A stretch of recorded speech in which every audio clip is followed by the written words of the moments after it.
Hi வணக்கம். உங்கள் ஆனந்த கண்மணி. ஆனந்த நாவல் கீதம் சேனலை கேட்குறவங்க எல்லாரும் மறக்காமல் சப்ஸ்கிரைப் பண்ணிடுங்க, லைக் பண்ணுங்கள், கமெண்ட் பண்ணுங்கள், ஷேர் பண்ணுங்கள். வாங்க நாம் இப்போ கதை கேட்க போகலாமா? சுபலதாவின் வலிக்காமல் வாழ்க்கை இல்லை, அத்தியாயம் 29. அமைச்சர் தமிழ் அவள் கணவன், அவர்கள் குடும்ப சூழ்நிலை என அனைத்தையும் விசாரித்தார்.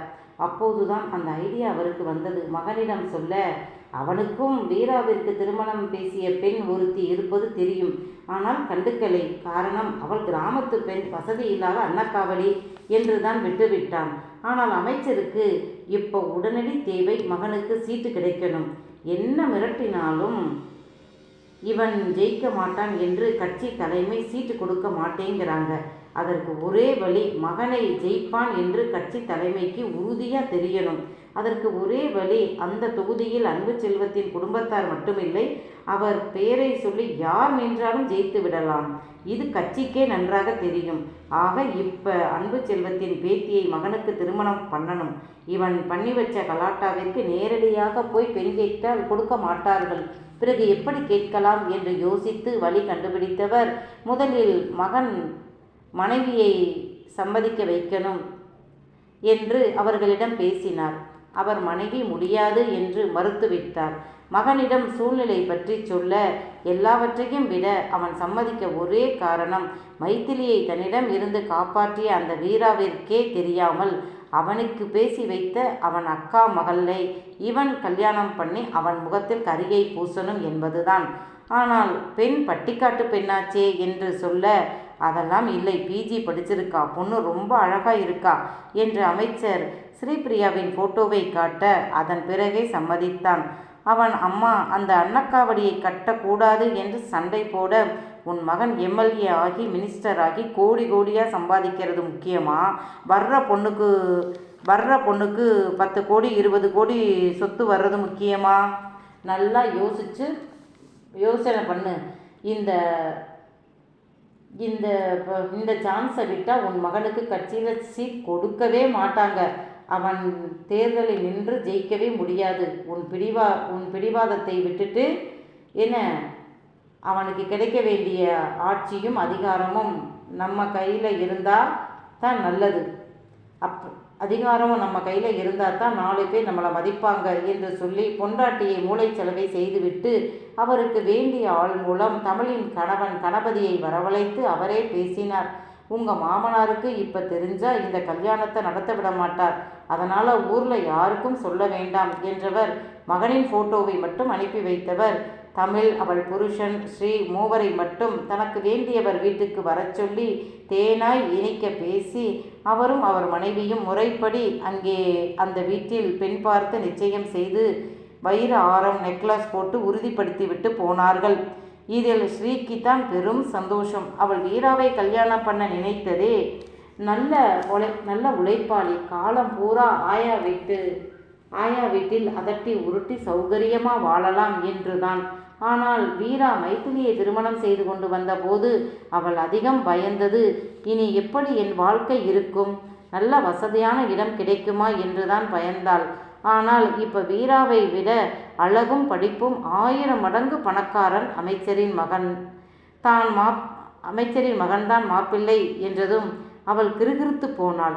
அவள் பெரிய மாளிகையில் 20-30 வேலைக்காரர்கள் அவள் சொன்ன வேலையை செய்ய, வீட்டுக்கு வெளியே கட்சிக்காரர்கள் கூட்டமாகவும் மீடியா ஆட்களின் நடமாட்டமும், அவள் வீட்டை விட்டு வெளியே காரில் ஏறினாலே அதை செய்தியாக ஒளிபரப்புவதும், அவள் இப்படி ஏகப்பட்ட கனவுகள் கண்டாள். அந்த கனவின் மயக்கத்தில் மாப்பிள்ளை நல்லவனா கெட்டவனா, நம்மை ஏன் தேர்ந்தெடுத்தான், மிகப்பெரிய பணக்காரன், அரசியல் செல்வாக்கு உள்ள குடும்பத்தினர், காதும் வைத்த மாதிரி, ஏன் இந்த திருமணம் பேசி முடிக்கணும், அவர்கள் பக்கத்தில் கூட நிற்க முடியாத அளவு வசதி இல்லாத தன் வீட்டில் ஏன் அவர்கள் பெண்ணெடுக்கணும் என்று அம்மா அப்பா மகள் மூவருமே நினைக்கலை. ஸ்ரீக்கு தன் அழகின் மேல் எப்போதுமே கர்வம் உண்டு. எனவே தன் அழகிற்காகத்தான் அவர்கள் வருவதாக அவளே கற்பனை செய்து கொண்டாள். அதையே தாய் தகப்பனிடம் சொல்ல அவர்களும் அதுதான் உண்மை என்று நினைத்து கொண்டார்கள். பத்திரிகை அடித்து ஊரில் கொடுக்க வேண்டாம் என்று சொன்னது விதார்த்து தான். திருமணம் ஆகும் வரை இவர்கள் அவன் கைப்பாவையாக ஆட்டி வைத்தான். முதலில் கணபதியும் ஸ்ரீயும் திருமணத்தை பற்றி வீரா வீட்டிற்கு சொல்லவே நினைக்கலை. சொந்தக்காரர்கள் யாருக்கும் சொல்ல வேண்டாம், காதும் காதும் வைத்த மாதிரி சென்னையில் திருமணம் முடிந்த பிறகு சொன்னால் போதும் என்றுதான் நினைத்தார்கள். ஆனால் விதார்த்தும் அமைச்சரும், கதையை கெடுத்தியலே, உங்க பிறந்த வீட்டு உறவும் உதவியும் எப்பவுமே உங்களுக்கு வேணும். நீங்க அன்பு செல்வத்தின் மகள், ஸ்ரீ உங்க பொண்ணு என்பதற்காகத்தான் இந்த கல்யாணமே. என்ன திருமணத்துக்கு முன்னால் சொல்ல வேண்டாம், ஆனால் மாமன் சீர் எல்லாம் உங்கள் ஊரில் மொத்த சொந்த பந்தங்களுக்கெல்லாம் சொல்லி செய்யுங்க என்று பணமும் கொடுத்தார்கள். தாய் வீட்டு உறவு வேண்டும் என்று சொன்னது தமிழுக்கு நிம்மதிதான். ஆனால் எப்படி அவர்களை வரவைப்பது என்றுதான் யோசித்தாள். ஒரு வழியாக அதையும் இதையும் சொல்லி பிறந்த வீட்டாரை வரவழைத்து விதார்த்து சொன்னபடி எல்லாம் செய்து விட்டார்கள். திருமணம் முடிந்த பிறகு அமைச்சர் போட்ட பிளான் தான் இந்த விருந்து. அதுவும் சரியாக நடந்தது. தேர்தல் சமயத்தில் யாருக்கும் எதுவும் கொடுக்க முடியாது, ஆனால் இப்ப கல்யாண விருந்தில் கொடுக்கலாம் என்று அனைவருக்கும் 2000 ரூபாய்க்கு மேல் மதிப்பு உள்ள பொருள் வாங்கிவிட்டார். காலையில் மனைவியோடு வீரா போனபோதுதான் டவுனில் இருந்து வரும் வழி எங்கும் கட்டவுட்டுகள் வைக்க ஆட்கள் வேலை செய்து கொண்டு இருந்ததால் அவன் அதை கவனிக்கலை. ஒவ்வொரு கட்டவுட்டிலும் விதார்த்தின் மிகப்பெரிய புகைப்படம், வருக வருக எங்கள் தொகுதியின் வருங்கால எம்எல்ஏ அவர்களே வருக என்றும், எங்கள் தொகுதியின் மாப்பிள்ளையே என்றும், அன்பு செல்வம் ஐயாவின் பேரன் என்றும் விதவிதமாக எழுதிய வாசகங்கள் இருந்தது. சில கட்டவுட்டில் ஸ்ரீயும் விதார்த்தும் மணமக்களாக இருந்த புகைப்படம் இருந்தது. பெரும்பாலும் விதார்த்தும் அவன் அப்பாவும் கட்சி ஆட்களும் உள்ள போட்டோதான் இருந்தது. எல்லாம் அமைச்சரின் வேலைதான். விருந்துக்கு வரும் சுத்துப்பட்டு ஊரில் சொந்தக்காரர்கள் இதை பார்க்க வேண்டும் என்றுதான் ஊருக்கு வரும் வழி எங்கும் வீராவின் வீட்டு பகுதியிலும் அவர் ஆட்கள் கட்டவுட் வைத்திருந்தார்கள். இந்த சில நாட்களில் கணவனின் குணம் ஸ்ரீக்கு தெரிந்து விட்டது. அவன் ஒரு பெண் பித்தன் என்றும் தெரிந்தது. அவன்தான் அவளுடனான அந்தரங்க உறவின் போது எவளுக்கு எந்த பாகம் நல்லா இருக்கும், இன்னும் என்னென்னவோ அச்சில் ஏற்ற முடியாத வார்த்தைகளால் சொன்னானே. நான் 2வது முறை ஒரு பெண்ணை பார்க்கிறேன் என்றாலே அவள் என் படுக்கைக்கு வரப்போகிறாள் என்று அர்த்தம். ஆனால் 6 மாதம் வாரம் ஒரு முறை 3 மணி நேரம் அருகே இருந்தும் ஒருத்தியை நான் கழுத்துக்கு கீழே பார்க்கவே இல்லை என்றால் அது அந்த மைத்திலிதான். அதற்கு காரணம் அவகிட்ட நான் போட்ட அப்பாவி வேடம், அப்புறம் அப்பனிடம் இருக்கிற பணம் செல்வாக்கு. அதுக்காகத்தான் அவளை கட்டம் கட்டினேன். எங்கிருந்து வந்தானோ அந்த காட்டான் தாலியை கட்டி கூட்டி போயிட்டான். எனக்கு அவ வேண்டாம். அப்பனிடம் இருக்கும்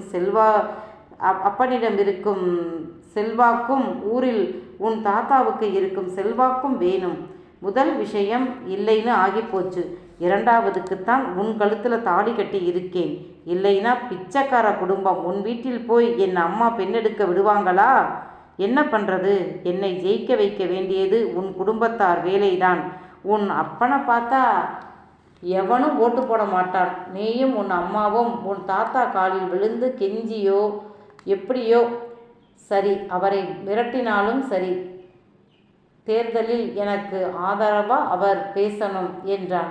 இது நடக்காத கதை என்றுதான் ஸ்ரீக்கு தெரியுமே. தாத்தாவும் பொற்செல்வி பெரியம்மாவும் வலது கை கொடுப்பது இடது கைக்கு தெரியக்கூடாது என்று நினைக்கும் ஆட்கள். அப்படிப்பட்டவர் இவருக்கு எப்படி சப்போர்ட் பண்ணி பேசுவார் என்ற பயம் வந்தது ஸ்ரீக்கு. அதனால்தான் அம்மாவிடம் அழுது புலம்பி எல்லாம் செய்ய வைத்தாள். அதிலும் இவள் நேரடியாக ஐயாவிடம் பேச மாட்டாள்.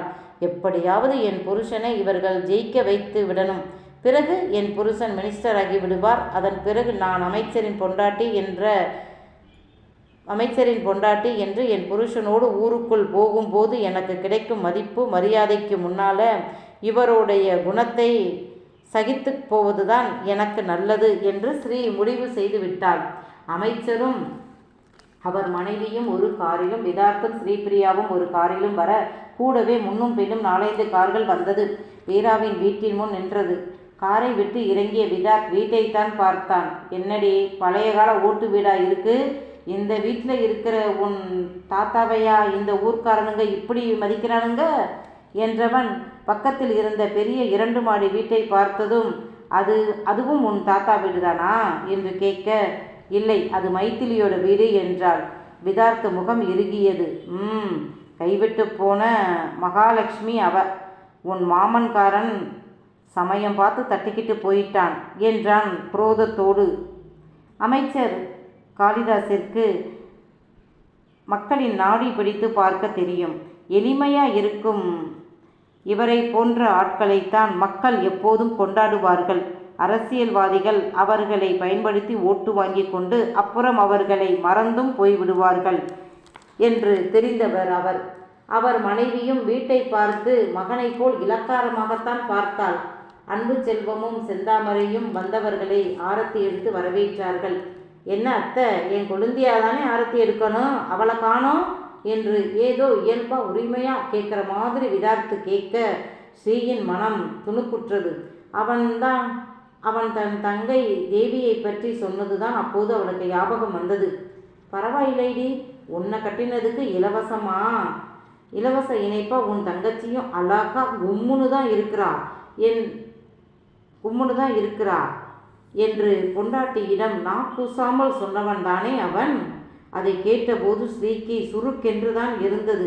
என்னதான் வசதி வாய்ப்புக்காக அவனை சகித்து கொண்டாலும் யாரோ ஒருத்தியை அவன் புகழும்போது சிலாகித்து வர்ணித்து கூறும்போது தாங்கிக் கொள்ளும் அவளால் தங்கச்சியை பற்றி அவன் பேசும்போது தாங்கிக்க முடியலை. ஆனால் அவளால் என்ன செய்ய முடியும்? ஒரே நம்பிக்கை, தேவி எதற்கும் பயப்பட மாட்டாள், போடா என்று சொல்லி போய்விடுவாள். இவனிடம் எதற்காகவும் மயங்கும் ஆள் அவள் இல்லை. அவளைப் போலவே அன்பு செல்வத்திற்கும் அவன் தேவியை கேட்டது நறுக்கென்று இருந்தது. 2 பேத்திகளின் வாழ்க்கையில் விளையாடிய கயவன் இவன். 3ஆம் அவளையும் இவனிடம் விட்டுவிடக் கூடாது என்று அப்போதே முடிவு கட்டிவிட்டார். தமிழ் ஏதோ சொல்லி சமாளித்தார். அவர்களை அந்த பெரிய நடுக்கூடத்தில் கொண்டு போய் அமர வைத்தார்கள். அந்த கூடத்தை பார்த்தபோதுதான் அந்த காலத்து தேக்கு கதவும் நிலையும் மேற்கூரையும் மரத்தால் ஆனது என்று புரிந்தது. ஸ்ரீ மாமியாருக்கு குடிக்க இளநீர் கொடுத்தார்கள். நல்லா இருக்கு, உங்கள் தோப்பு இளநீரா என்று காளிதாஸ் கேட்க, ஆமாங்க என்றார் அன்பு. காரில் வரும்போதுதான் பல ஏக்கர் தோட்டம் தோப்புக்களை காட்டி, இதெல்லாம் அன்பு ஐயா அவருடைய சித்தப்பாவோடது இதுகதான் என்று சொல்லியிருந்தார்களே. ஊரும் பச்சை பசேல் என்று விவசாய பூமியாகத்தான் இருந்தது.